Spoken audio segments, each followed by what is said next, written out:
Se você é fascinado pela mitologia nórdica, então você precisa conhecer essa lista sensacional que eu trouxe aqui com 7 obras literárias que abordam todo esse universo de vikings, deuses, monstros, batalhas sangrentas, a busca por glória, o Ragnarok e tudo mais. Então, fica comigo até o fim desse vídeo porque o destino é inexorável. Olá meninos e meninas, senhoras e senhores, rapazes e raposas, vocês estão bem? Eu sou o Kim Martins, você está no Review Express, esse canal dedicado a falar de leitura, mais especificamente dos nossos amados gibizinhos, mas hoje aqui na minha lista também tem livro, literatura. Aliás, essa lista aqui agrada a todo mundo, tá? Tem quadrinho europeu, tem quadrinho americano, tem mangá, tem literatura, tudo o que você precisa ter na sua estante se você ama a mitologia nórdica. Então, se prepare, porque aqui tem um verdadeiro Ragnarok literário com 7 obras indispensáveis e ainda incluí mais uma aqui com uma menção honrosa, tá? Sou Kim Martins, você está aqui nesse canal, se você ainda não é inscrito, cara, não perca tempo, inscreva-se aí, aqui eu faço bastante dessas listas temáticas, tem bastante indicação, bastante resenha de conteúdo muito bom. Então, sem mais delongas, bora lá? Bom, preciso dizer que isso aqui não é um top, tá? Não vai do melhor pro pior ou do pior pro melhor. Não, são apenas 7 obras e eu quero começar com isso aqui, ó. Beowulf, um quadrinho de Santiago Garcia com Davi Rubin. Isso aqui é meio que a raiz de tudo, né? É o épico anglo-saxão, mas não a versão clássica e que a adaptação em quadrinhos que foi lançado pela editora Pipoca e Nanquim. A história é a mesma. Nós temos o herói Beowulf que viaja para ajudar o rei Hrothgar, cuja corte dele é aterrorizada pelo monstro Grendel.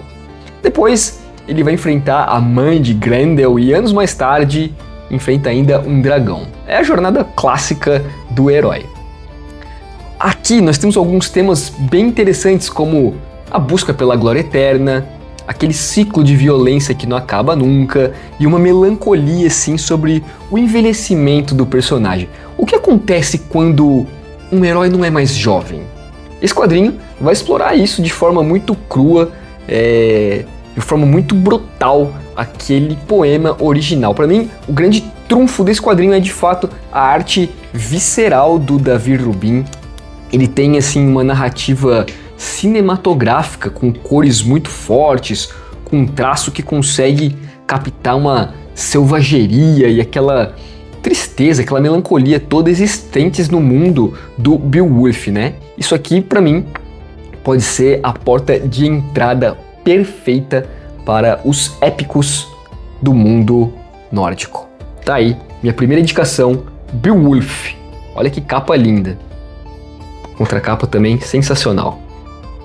Primeira dica. A minha segunda dica aqui é um quadrinho que eu já falei outras vezes aqui no canal, então se você me acompanha há algum tempo, me desculpe pela repetição, mas isso aqui é uma obra espetacular. Ela é a ponte entre a mitologia e a arte erudita. O Anel de Nibelungo, adaptado pelo P. Craig Russell. Essa aqui é uma adaptação da famosa tetralogia de óperas do Richard Wagner, que por sua vez se baseia em mitos germânicos e nórdicos. A trama vai girar em torno de um anel amaldiçoado, alô Tolkien, forjado a partir do ouro do Reno, e a disputa por seu poder entre deuses, anões e heróis. Nesse quadrinho nós temos muito sobre ganância, sobre poder absoluto, sobre traição e o crepúsculo dos deuses. Cara, isso aqui é uma verdadeira saga de ambição que mostra a corrupção até mesmo do pai de todos, o Odin. O ponto forte pra mim é essa estética, entre aspas, operística que o autor consegue colocar aqui. É uma coisa inigualável. Ele consegue transpor a grandiosidade da ópera para os quadrinhos com uma narrativa assim muito elegante, muito detalhada, né? É considerado uma adaptação muito fiel, né, e muito inspiradora da obra de Wagner. Eu acho um quadrinho excelente, belíssimo, apesar de ter alguns anos já, ele não é nada datado, você pode ler ele tranquilamente. Só não sei se você vai encontrar, porque é um quadrinho que já está há um tempo esgotado. Foi lançado aqui no Brasil pela editora, também pela editora Pipoca Nanquim, segunda obra deles aqui nessa lista. Baita indicação, hein? O Anel do Nibelung, ó. Tijolinho, hein? Saiu lá fora pela Dark Horse. Bom com força. Vamos falar de clássicos agora, porque se você acha que conhece o Thor da Marvel, prepare-se para a fase de Walter Simonson, porque isso aqui é a parada definitiva, é o que redefiniu o personagem nos anos 80. Eu tenho aqui esse ônibus, olha esse tijolaço aqui, onde o Walter Simonson, ele resgata as raízes mitológicas do Thor, né? Misturando com a ação de super-herói, né? É aqui que ele introduz o icônico Bill Raio Beta, é aqui que ele nos entrega uma saga épica contra o demônio de fogo Surtur, que ameaça o Ragnarok. Então, você pode ter certeza que nessa fase icônica aqui, desse material gigantesco, você vai encontrar aquele heroísmo épico, qual é o dever de um deus, aquela dualidade entre o divino e o humano. O Walter Simonson consegue retratar Asgard com a seriedade e a majestade que ela merece, mas tudo isso ainda na linguagem de comics, na linguagem de histórias em quadrinhos. Então você pode ter aqui uma arte dinâmica, obviamente, né? Ela tem aquela estética dos anos 80, então mesmo assim ela é muito dinâmica e ela tem assim um roteiro grandioso. O Simonson, para mim, ele brilhou aqui em ambos, tá? Tanto na arte quanto no roteiro. E ele coloca aqui uma dose de mitologia nórdica cavalar pura na Casa das Ideias, na Marvel, criando assim um cânone que até hoje é referenciado, né? Inclusive nos filmes. Olha, essa fase do Thor, consideradas por muitos a melhor. Até hoje eu não terminei de ler esse ônibus, eu preciso retomar minha leitura. Na verdade, acho que eu vou começar, né? Vou reler ele inteirinho, porque é muito bom. É que é um material muito extenso, né? Ele tem, aqui, ó, chegando nas quase 1.200 páginas de história, então é muita coisa, mas isso aqui merece ser relido. Eu trouxe ainda uma menção honrosa de outro quadrinho do Thor, e aqui eu não vou falar muito dele, mas eu só quero mencionar a fase do Jason Aaron com o Esad Ribic, que são nesses 4 encadernadinhos aqui. Deixa eu mostrar todos eles, né? Olha aqui, ó. O Carniceiro dos Deuses. Aí daqui vem a Bomba Divina. Esse aqui é O Amaldiçoado. E Os Últimos Dias de Midgard. Eu acho essa fase do Thor com o Jason Aaron muito divertida, muito boa. Tem uma arte assim esplendorosa do Esad Ribic. Se você conhece o traço desse cara, o cara é um animal muito bom. Aliás, isso aqui eu acho que poderia voltar aí num formato ônibus também, né? Pra galera que não tem esses encadernados aqui poder adquirir. Então fica aí essas 2 menções de Thor, na verdade essas 2 indicações com essa menção honrosa aqui, que eu acho, ó, espetacular também. Vamos sair agora da fantasia pura e ir para uma ficção histórica, porque aqui eu quero citar, se não for o meu autor favorito, é um deles, tá? Bernard Cornwell nos entrega uma saga maravilhosa com crônicas saxônicas. Isso aqui é uma ficção histórica que inspirou aquela série The Last Kingdom que tem na Netflix. É uma série de livros publicados aqui no Brasil pela editora Record. É uma série bem extensa, são 13 livros e nós vamos acompanhar o Uhtred de Bebbanburg, né? A cidade de Bebbanburg. Ele é um saxão que foi criado pelos vikings dinamarqueses. E aí, ele se torna um guerreiro dividido, lutando ao lado do rei Alfredo o Grande, né? Na formação ali da Inglaterra. Então, cara, é uma verdadeira aula de história ler essa série de livros. A sua lealdade é constantemente testada, porque ele é um guerreiro pagão trabalhando a favor do rei saxão cristão. Então aqui nós vamos ter um tema bem interessante que é sobre a identidade, né? E o Uhtred, ele é um saxão ou ele é um dinamarquês? Você vai ter muito sobre conflitos religiosos, cristianismo versus paganismo. E também tem um lance muito maneiro de política medieval. É assim, uma visão crua e uma visão muito palpável, muito realista dessa era viking na Grã-Bretanha.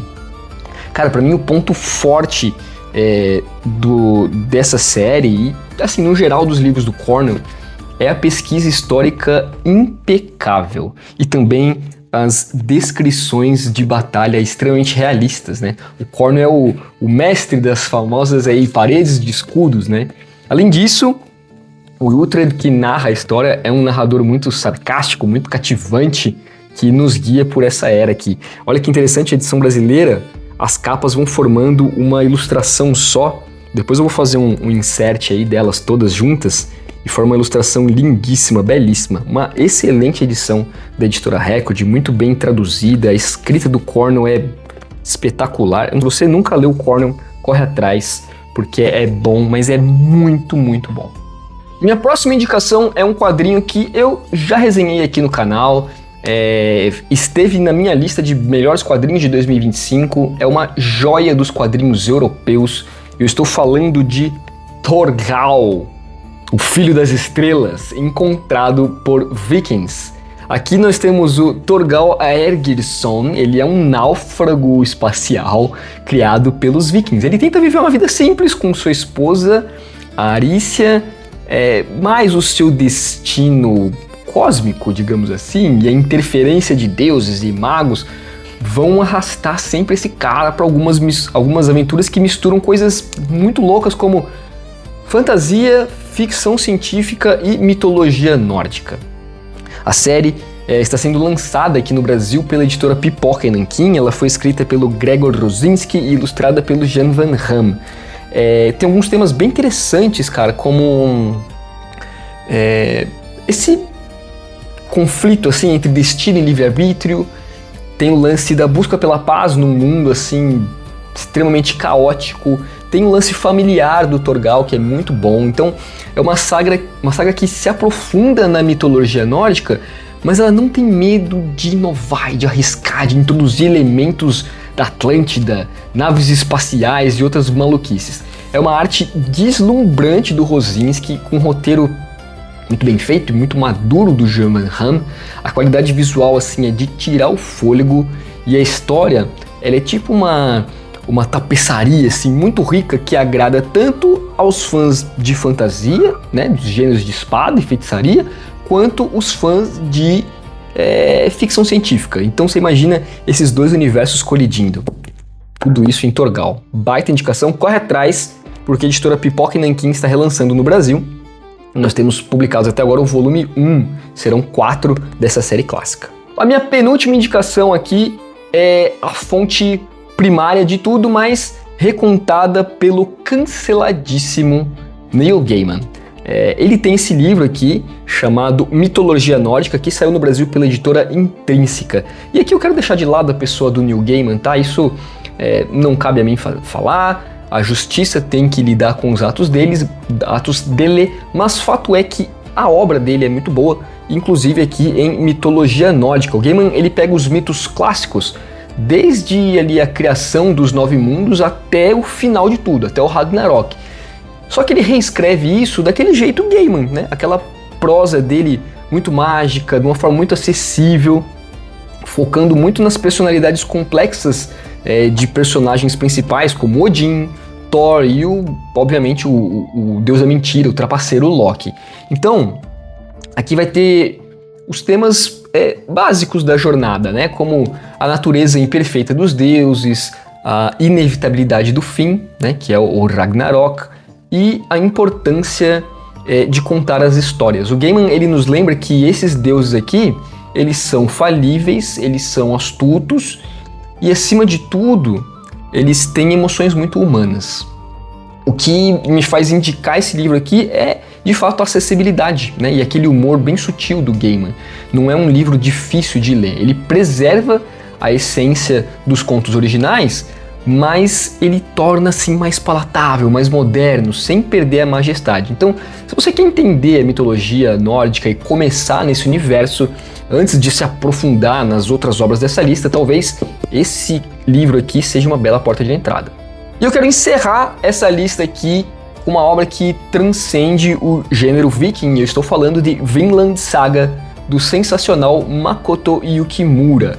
Isso aqui vai começar como um conto de vingança, né? Nós temos o jovem aqui, Thorfinn, ele busca matar o Askeladd, que é o homem que assassinou seu pai. Só que a história evolui, sabe, para uma jornada muito mais profunda, assim, de redenção, onde o Thorfinn busca uma terra de paz, uma terra sem guerras, a lendária Vinland.